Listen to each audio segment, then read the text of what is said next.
नमस्कार, स्वागत है आपका IBC 24 में और मैं हूं आपके साथ शालिनी हाडिया। आप देख रहे हैं सेहत से जुड़ा हमारा खास कार्यक्रम हेल्थ गुरु।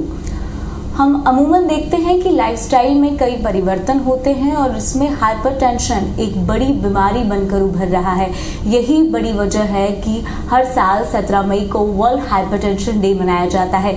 इसका मकसद लोगों को जागरूक करना होता है, लेकिन अधिकांश समय देखा गया है कि लोग इसे नज़रअंदाज कर देते हैं, जबकि हाइपरटेंशन के लिए कहा जाता है कि ये साइलेंट किलर होता है। आखिर कैसे इससे बच सकते हैं, किस तरह के बदलाव अपने डेली जीवन में ज़रूरी है और किस तरह से छोटे छोटे उपाय से इसको दूर किया जा सकता है, इन सब के बारे में चर्चा करेंगे आज के हमारे शो हेल्थ गुरु में। तो चलिए आगाज़ करते हैं हेल्थ गुरु का।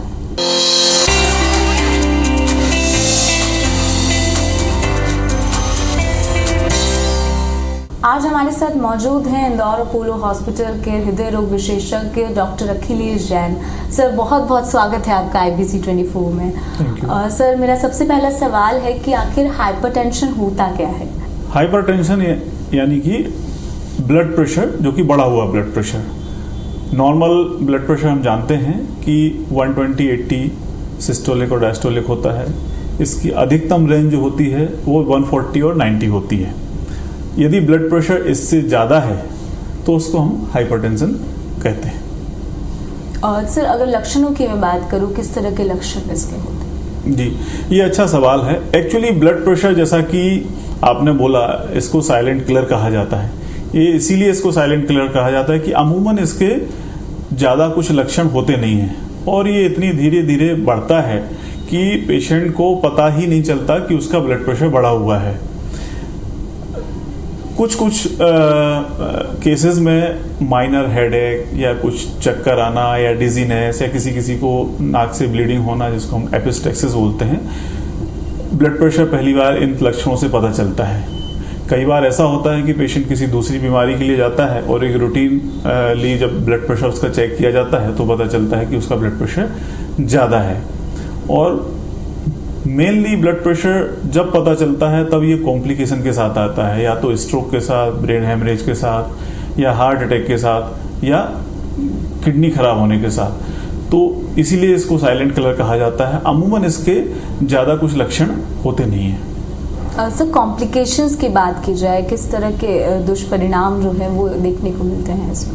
जी, ब्लड प्रेशर यदि लंबे समय तक बढ़ा रहता है तो ये हमारे जो ब्लड वेसल्स पे प्रेशर ज़्यादा पड़ता है, हार्ट को ज़्यादा काम करना पड़ता है, हार्ट पे ज़्यादा प्रेशर पड़ता है और धीरे धीरे इसकी वजह से या तो ब्रेन स्ट्रोक, जिसको हम पैरालिसिस या लकवा बोलते हैं, ब्रेन हेमरेज या हार्ट अटैक, या ये धीरे धीरे गुर्दे की नसों को भी खराब करता है और गुर्दे को भी खराब करता है। तो मेनली ब्लड प्रेशर के जो 3 जो गंभीर दुष्परिणाम हैं उनमें से ब्रेन हेमरेज या स्ट्रोक, हार्ट अटैक और CKD या गुर्दे की खराबी है। सर, कंट्रोल कैसे किया जा सकता है, क्योंकि हम देख रहे हैं कि हर तीसरा चौथा व्यक्ति इससे पीड़ित नजर आता है? जी, तो एक तो आपने बोला कि कंट्रोल कैसे किया जा सकता है, दूसरी बात आपने करी कि हर तीसरा चौथा व्यक्ति इससे पीड़ित नजर आता है। तो स्टैटिस्टिक्स कहती है कि अर्बन पॉपुलेशंस में 30 से 40% लोगों को ब्लड प्रेशर होता है और ग्रामीण पॉपुलेशन में लगभग 20 से 25% लोगों को ब्लड प्रेशर होता है। अब समस्या ये है कि जितने लोगों को ब्लड प्रेशर है उनमें से आधे लोगों को तो पता ही नहीं होता कि उनको ब्लड प्रेशर है। जिन आधे लोगों को पता है कि उनको ब्लड प्रेशर है उनमें से सिर्फ आधे लोग ही दवा लेते हैं, बाकी लोग दवा नहीं लेते हैं, क्योंकि उनका कहना है कि ब्लड प्रेशर है तो है, डॉक्टर ने बताया, लेकिन हमको तो कोई दिक्कत है नहीं, तो हम दवा क्यों लें। फिर जो आधे लोग उनमें से दवा लेते हैं उनमें से भी आधे लोग प्रॉपर दवा नहीं लेते हैं। प्रॉपर दवा का मतलब कि हमने दवा तो ले ली पर उससे प्रॉपर BP कंट्रोल है कि नहीं है। तो ये बहुत महत्वपूर्ण है कि हम पहले ब्लड प्रेशर को जानें कि हमें ब्लड प्रेशर है, फिर हम उसका ट्रीटमेंट लें और वो भी एडिक्वेट ट्रीटमेंट लें। और जो आपने पूछा कि क्या इसका इलाज है और कैसे है, तो बिल्कुल इसका इलाज है, दवाइयों से भी है और लाइफ स्टाइल से भी है।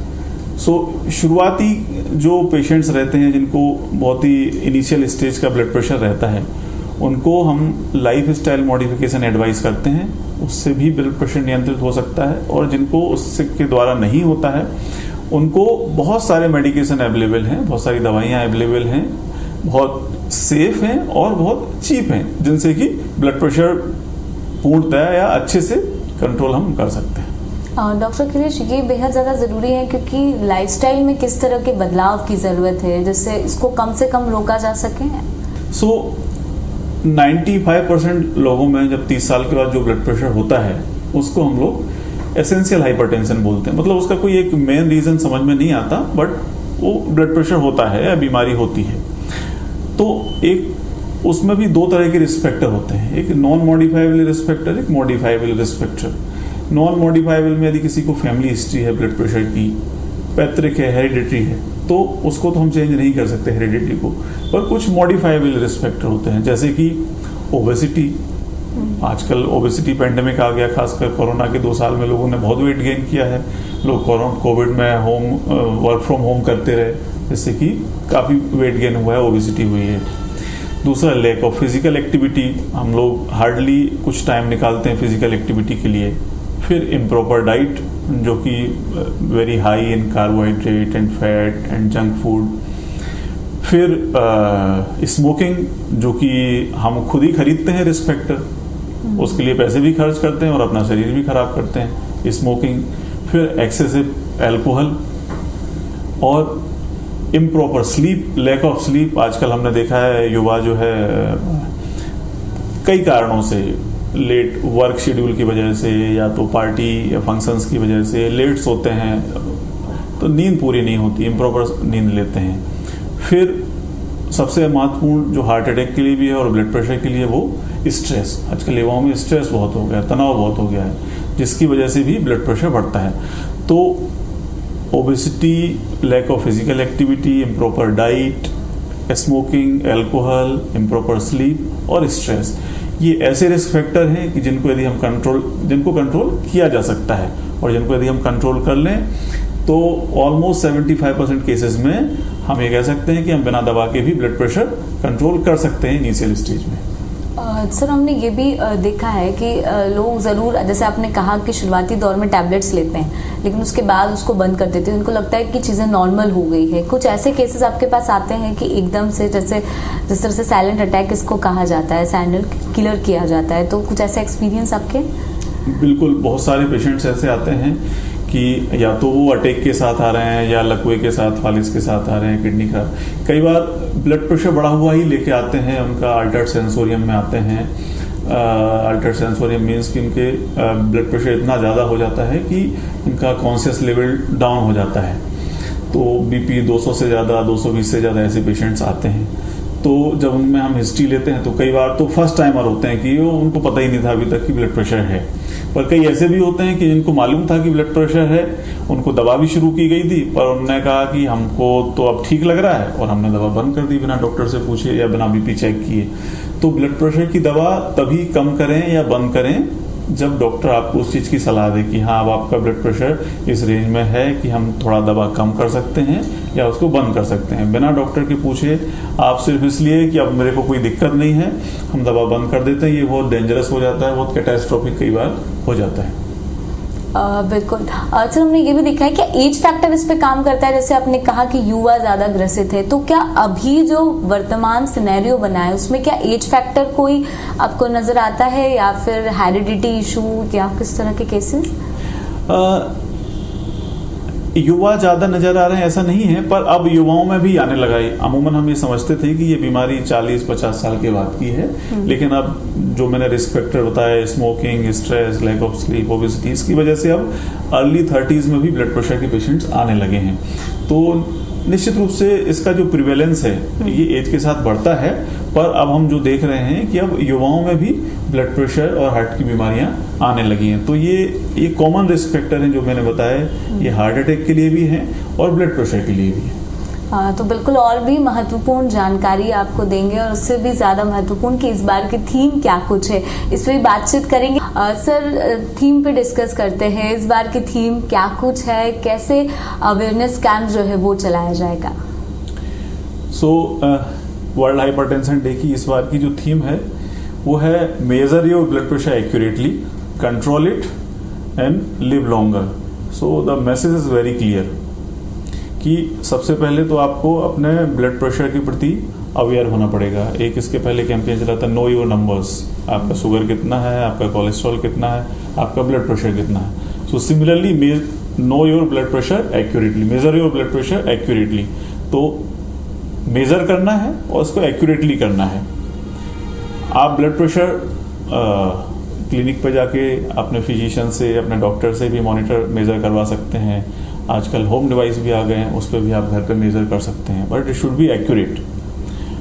अब जो आपने मेजर कर लिया तो आइदर इट इज नॉर्मल और it is raised, that means you are hypertensive. So if you are hypertensive, यदि आपका ब्लड प्रेशर बढ़ा हुआ है तो control it, simply control it. इसमें कोई इफ्स एंड बट्स नहीं है। वो ये नहीं कह रहे हैं कि कंट्रोल कैसे करें, control it either bye lifestyle modification और बाय मेडिकेशन। इसमें जो भी मेडिकेशन ब्लड प्रेशर के लिए हम लोग देते हैं, 3-4 ग्रुप के मेडिकेशंस हैं, अमूमन सारे सेफ हैं। लोगों को सबसे पहला क्वेश्चन ये होता है कि साहब आप दवा लिख रहे हैं तो इसके कोई साइड इफेक्ट तो नहीं है। तो मैं उनको बताना चाहूँगा कि जो दवा के साइड इफेक्ट हैं वो जो ब्लड प्रेशर, बढ़े हुए ब्लड प्रेशर के साइड इफेक्ट हैं उससे काफ़ी कम है। तो आप ब्लड प्रेशर एक्यूरेटली चेक करिए, यदि बढ़ा हुआ है तो उसको डॉक्टर की सलाह पे, अपने डॉक्टर की सलाह पे उसके लिए दवा या जो भी लाइफस्टाइल मॉडिफिकेशन वो एडवाइस करते हैं वो लीजिए। So control it and control it properly.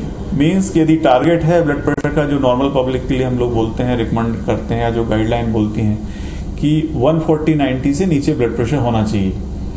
120 से 139 तक हम लोग उसको प्री हाइपरटेंशन बोलते हैं। सिमिलरली 80 से 89 तक प्री हाइपरटेंशन बोलते हैं, मीन्स प्री हाइपरटेंशन की पहले की स्टेज। तो यदि ब्लड प्रेशर बढ़ा हुआ है तो उसको कंट्रोल करें। कंट्रोल क्यों करें? इसलिए नहीं कि आपको सिम्टम है कोई, क्योंकि सिम्टम तो आपको होते ही नहीं है शुरुआत में या शुरुआती कोई लक्षण ब्लड प्रेशर के होते नहीं है। बट आपको ब्लड प्रेशर के जो अपना रीडिंग है उसको नॉर्मल रेंज में रखनी है। क्यों?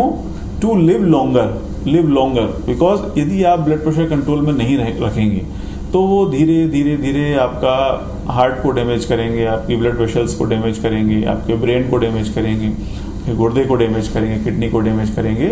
और आपको जब पता चलेगा तब तक बीमारी बहुत एडवांस स्टेज में पहुंच चुकी होगी। और फिर अमूमन ऐसे केसेस में जिनको ये एंड स्टेज बीमारियां हो जाती हैं, चाहे किडनी की बीमारी हो या हार्ट अटैक हो या फालिज हो, लकवा हो, ब्रेन हेमरेज हो, ऐसे लोगों का लाइफ स्पैन अमूमन नॉर्मल से कुछ ना कुछ तो कम हो जाता है। So control it and live longer. यदि आप इसको कंट्रोल में रखेंगे तो निश्चित रूप से ये आपको कॉम्प्लिकेशन से बचाएगा और आप अपना एक नॉर्मल लाइफ स्पैन जो है जीवन वो यापन कर पाएंगे। सर, सबसे इम्पोर्टेंट ये भी होता है कि ट्रीटमेंट तो शुरू हो गया, लेकिन मॉनिटरिंग कैसे ज़रूरी होती है? किस तरह की मॉनिटरिंग की बहुत ज़्यादा ज़रूरत होती है? जी, एक बार यदि पता चल गया कि ब्लड प्रेशर है, ज़्यादा है, तो हम डॉक्टर लोग उसको ब्लड प्रेशर की रीडिंग कितनी है उस हिसाब से मेडिकेशन और उसका लाइफस्टाइल चेंजेस प्लान करते हैं। और ये वन टाइम ट्रीटमेंट नहीं है, इसमें डॉक्टर और पेशेंट का आपस का ट्यूनिंग बहुत ज़रूरी है। पेशेंट के पार्ट पे बहुत ज़रूरी है, क्योंकि डॉक्टर ने दवा लिख दी और वो दवा लिख के भूल गया। अब चूंकि बीमार आप हैं, बीमारी आपको है, इसलिए मॉनिटर आपको करना पड़ेगा। तो आपको मैं जो यूजुअली करता हूँ या रिकमेंड करता हूँ, मैं पेशेंट से बोलता हूँ कि आप अपने घर पे एक ब्लड प्रेशर मशीन ले लीजिए, क्योंकि आजकल इलेक्ट्रॉनिक ब्लड प्रेशर की मशीन्स आ गई हैं जो कि बहुत इजी टू यूज़ हैं। आप सिंपली घर पे उनसे मेज़र कर सकते हैं।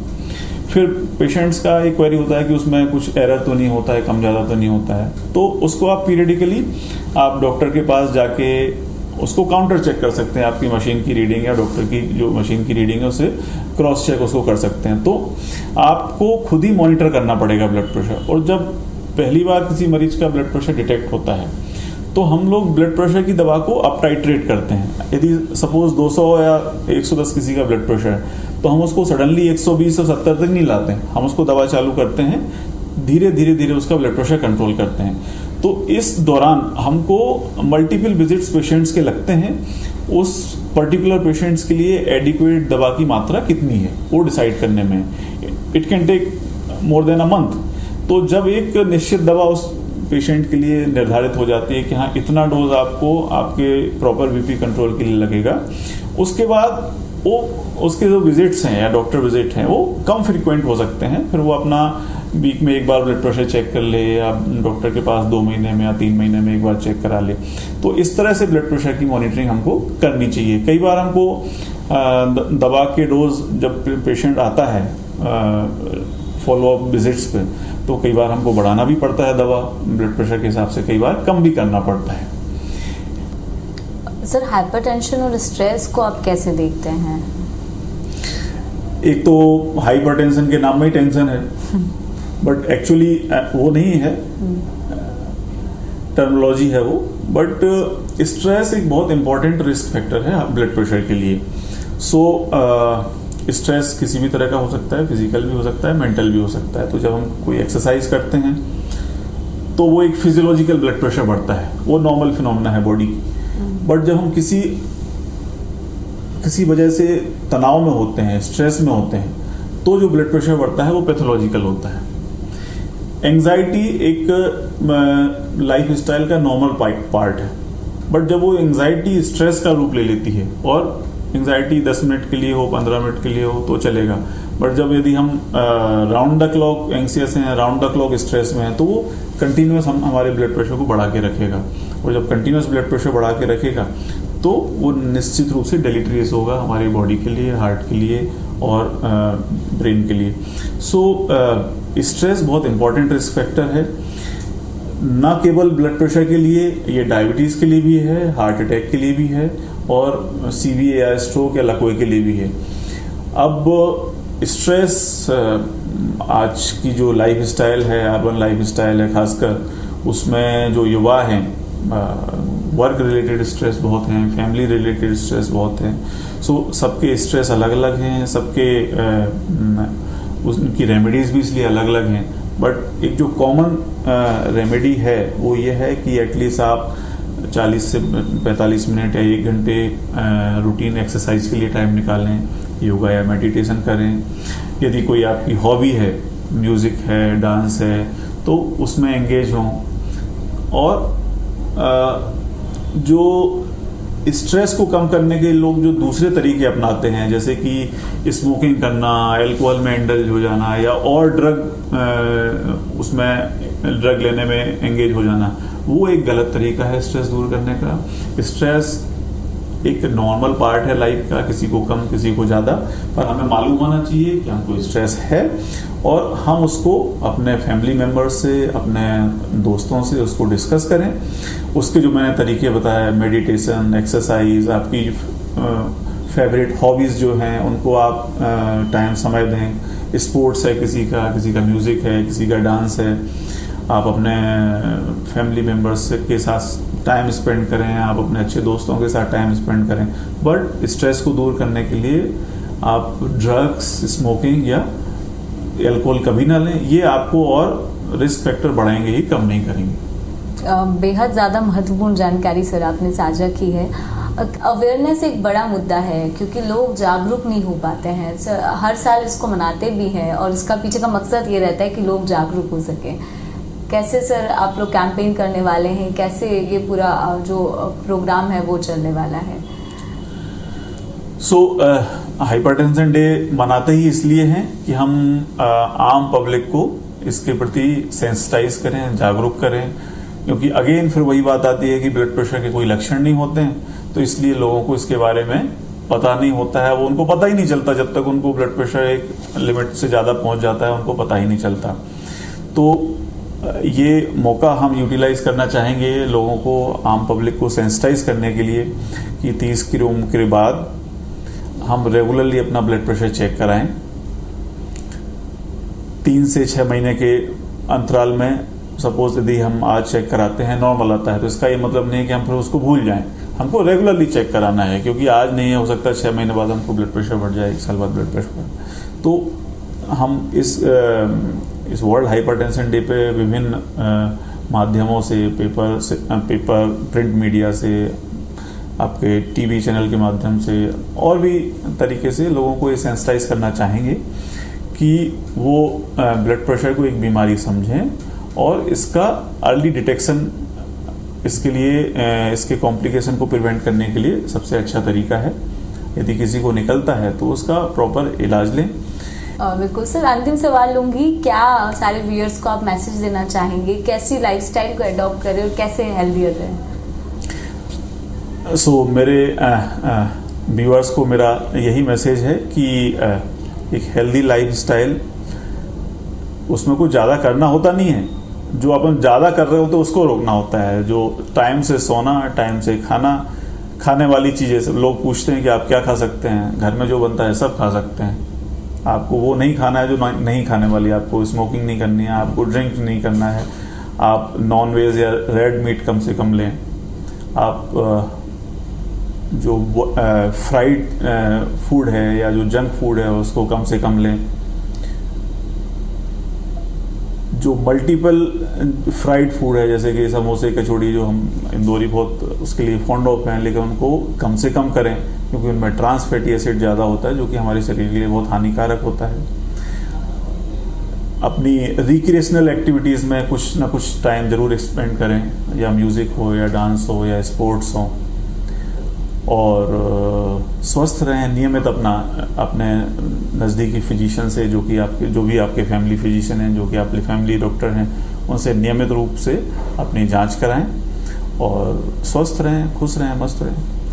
बहुत इम्पोर्टेंट बात साझा की है डॉक्टर अखिलेश जैन ने। सर बहुत बहुत शुक्रिया IBC 24 के साथ जुड़ने के लिए। तो ये एपिसोड का मकसद यही था कि आप इस बात को समझ सके कि आपकी जो स्ट्रेसफुल ज़िंदगी है, इसमें से अगर थोड़ा सा हेल्दी लाइफस्टाइल को अगर आप अपने जीवन में शुमार करेंगे तो हाइपरटेंशन कभी नहीं होगा, और अगर होता है तो उसका एक सुरुचित इलाज है और उससे आप आसानी से हेल्दी हो सकते हैं। लेकिन ज़रूरत है कि ट्रीटमेंट को प्रॉपर टाइमिंग के हिसाब से लिया जाए। आज के हमारे इस खास पेशकश में इतना ही। मुझे और मेरे कैमरा पर्सन्स को दीजिए इजाज़त। नमस्कार।